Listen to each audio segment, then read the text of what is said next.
ইকরা আগে থেকেই সন্দেহ করতো, বাট আলভি এটা প্রতিনিয়তই বলতো যে না আমরা just colleague. But recently Alvi এটা স্বীকার করছে ইকরার কাছে যে আমি তোমার প্রতি আমার ফিলিংস নাই, আমার সাথে তিথির রিলেশন আছে, অ্যান্ড আমি তোমার সাথে আছি শুধুমাত্র রিজিকের জন্য, ওদের বাচ্চার নাম তিথির সাথে।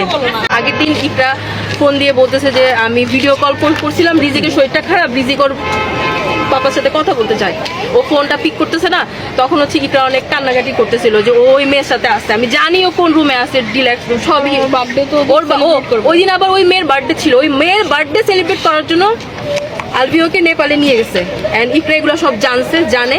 ইকরা তখন ওকে ভিডিও কল দিছে, আলভিওকে স্ট্রেট বলছে যে তুমি আমাকে এখন ইচ্ছা করে মানে রিজিক অসুস্থ এটা বলে তুমি আমাকে মিথ্যা কথা বলছো, এখন আমাকে তুমি ডিস্টার্ব করতে চাচ্ছ। এগুলো নিয়ে ইকরাকে ও উল্টা ইয়ে করছে। ইভেন ওই মেয়ে আলভির ওয়াইফের সাথে, হাজবেন্ড ওয়াইফের মধ্যে এগুলো নিয়ে ওই মেয়ে হচ্ছে পজিটিভ হয়ে ঝামেলা করে, তুমি তোমার বউয়ের সাথে কেন থাকো, এগুলো নিয়ে ওই মেয়ে আলভির সাথে ঝগড়া করে।